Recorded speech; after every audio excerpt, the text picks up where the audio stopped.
అందరికీ నమస్కారం. Welcome back to mini recipes. ఇవాళ వీడియోలో చపాతీ, పప్పు, రసం అలా చేసుకున్నప్పుడు సైడ్ డిష్ లాగా ఉండే వెజిటబుల్ ఫ్రైడ్ రెసిపీని షేర్ చేస్తాను. పాన్ లో హాఫ్ స్పూన్ ఆయిల్ వేసేసి మీడియం సైజు ముక్కల్లాగా కట్ చేసుకున్న క్యారెట్, క్యాప్సికమ్, బీన్స్, ఆలు, బఠానీ వేస్తున్నాను. ఇంకా మీకు నచ్చితే బ్రోకలీ, అలానే కాలీఫ్లవర్ అవన్నీ వేసుకోవచ్చు. జస్ట్ నా దగ్గర ఉన్న 5-6 టైప్స్ వెజిటబుల్స్ మాత్రమే వేసి చేస్తున్నాను. తక్కువ ఆయిల్ వేస్ట్ చేస్తున్నా కాబట్టి వెజిటబుల్స్ వేగడానికి కొద్దిగా టైం పడుతుంది. మూత పెట్టేసి మధ్య మధ్యలో కలుపుతూ వెజిటబుల్స్ మాడకుండా 50% కుక్ అయ్యేంత వరకు కుక్ చేసుకొని ఒక ప్లేట్లోకి పక్కన పెట్టేసుకోవాలి. నెక్స్ట్ ప్యాన్ లో 1 స్పూన్ ఆయిల్ వేసేసి 1 స్పూన్ జీలకర్ర, అలానే 1 స్పూన్ చిల్లీ ఫ్లేక్స్ వేసేసి బాగా వేగనివ్వాలి. ఇవి వేగుతూ ఉన్నప్పుడే ఒక చిన్న కప్పు ఎర్రగడ్డలు సన్నగా కట్ చేసి వేస్తున్నాను. ఆయిల్ తక్కువ వేస్ట్ చేస్తున్నాం కాబట్టి ఎర్రగడ్డలు వేగేటప్పుడు మాడిపోకుండా లో ఫ్లేమ్లో ఎర్రగా వేపుకోవాలి.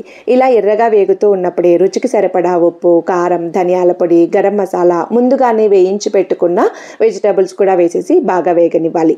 1 స్పూను అల్లం వెల్లుల్లి పేస్ట్ కూడా వేసుకోవాలి. నేను వేసాను, క్లిప్ మిస్ అయింది. ఇలా బాగా వేపిన తర్వాత కొద్దిగా వాటర్ పోసేసి మూత పెట్టేసి వెజిటబుల్స్ ని మెత్తగా ఉడికించుకోవాలి. ఆయిల్ తక్కువ వేసాను కాబట్టి వెజిటబుల్స్ అస్సలు కుక్ అవ్వవు. అందుకే వాటర్ పోసేసి పైన కొద్దిగా కొత్తిమీర కూడా చల్లేసి బాగా మెత్తగా ఉడికించుకోవాలి. ఒకసారి బాగా కలిపేసి వెజిటబుల్స్ బాగా కుక్ అయ్యాయో లేదా అని చెక్ చేసుకోవాలి. వెజిటబుల్స్ కుక్ అవ్వలేదు అంటే మళ్ళీ కొద్దిగా వాటర్ పోసేసి ఒకసారి బాగా కలిపేసి మూత పెట్టేసి కుక్ చేసుకోవాలి. రసం, పప్పు అలా చేసినప్పుడు సైడ్ డిష్ లాగా ద బెస్ట్ రెసిపీ. తక్కువ ఆయిల్, తక్కువ మసాలాలు వేస్ట్ చేసిన ఈ రెసిపీ మీకు నచ్చిందని అనుకుంటున్నాను. నచ్చితే లైక్ చేయడం, హైప్ ఇవ్వడం, ఛానల్ ని సబ్స్క్రైబ్ చేయడం మర్చిపోవద్దు. మరొక మంచి వీడియోతో మళ్ళీ కలుద్దాం.